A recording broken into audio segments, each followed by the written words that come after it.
Foi uma segunda-feira movimentada com trocas de ministros. Apenas uma não estava prevista.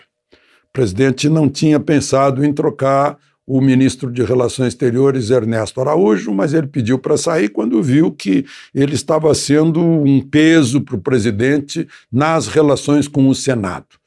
O ponto final foi o presidente do Senado pedir sua cabeça nas redes sociais.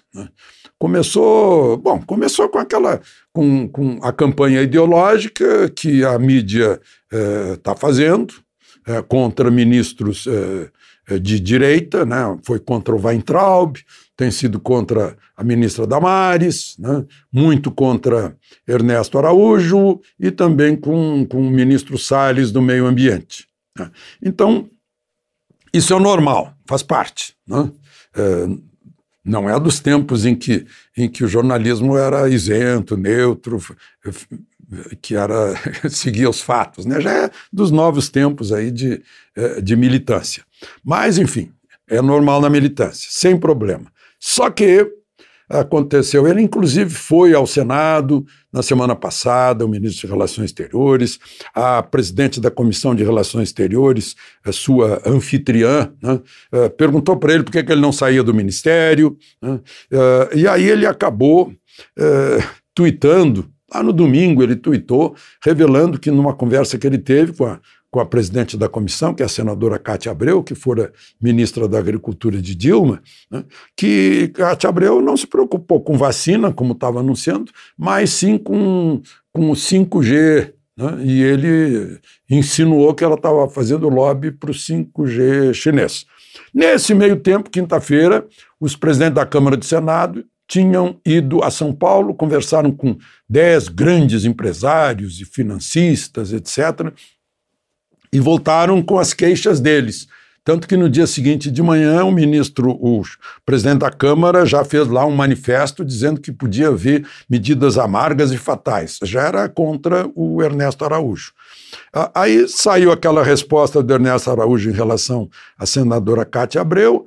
Boa parte do Senado foi contra Ernesto Araújo e o presidente do Senado deu o tiro de misericórdia. Ele viu que não dava e decidiu ir embora.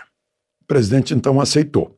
Ao mesmo tempo, o presidente já tinha se programado para fazer mudanças nessa segunda-feira, para fazer uma rearrumação no ministério, pondo ministros mais ativos, mais dinâmicos, em defesa das questões de governo. Tirou o ministro-chefe da Advocacia Geral da União, que se chama José Levi Melo do Amaral Júnior, que tinha induzido o presidente a um erro naquela ADIM contra o toque de recolher, que deixou o presidente no pincel e levou a escada, né? Deixou o presidente assinando sozinho, e lá no Supremo o ministro Marco Aurélio nem aceitou, porque tinha que ter a assinatura de um advogado. E o ministro Fernando Azevedo, que lá naquela reunião, lembram de abril do ano passado, o presidente Bolsonaro já tinha se queixado dele e de Sérgio Moro, de que estava recebendo as informações com atraso, que ele precisava ser prevenido e não ficar sabendo depois pelas redes sociais, pelos jornais, o que tinha acontecido de questões cruciais para o governo. Né? Mas parece que isso não mudou e ele resolveu, então, tirar também. Aí o ministro da Justiça volta para o lugar original dele, André Mendonça, que volta a ser da AGU, da Advocacia Geral, e lá para o Ministério da Justiça vai um nome que havia sido cogitado para diretor da Polícia Federal, que é o secretário de Segurança Pública do Distrito Federal, o Anderson Torres, que é advogado e é delegado federal de carreira. Bom, isso foram mudanças políticas, né? O Centrão pode estar por baixo disso, por trás disso, está testando, já conseguiu tirar Pazuello, conseguiu tirar o Ernesto Araújo, né? Se atribui ao Centrão, vai tentar tirar o Salles, ele está testando até onde vai o fim daquele presidencialismo de coalizão com o qual Bolsonaro acabou, né? Ficou só presidencialismo presidencial, né? Sem força de partidos políticos dentro do governo, mas eles estão testando, né? Claro que o presidente, se um ministro não tem o apoio do Senado, né, que é um órgão importantíssimo, inclusive é quem apoia embaixadores, né, então tem que tem que aceitar essa saída do ministro, que o ministro também sabe disso, né? Bom, outro caso a ser considerado foi o incidente lá de Salvador, do PM que fez um protesto que não ia mais servir para são palavras dele, deixar que violem a dignidade humana de um trabalhador. O PM acabou morto, né?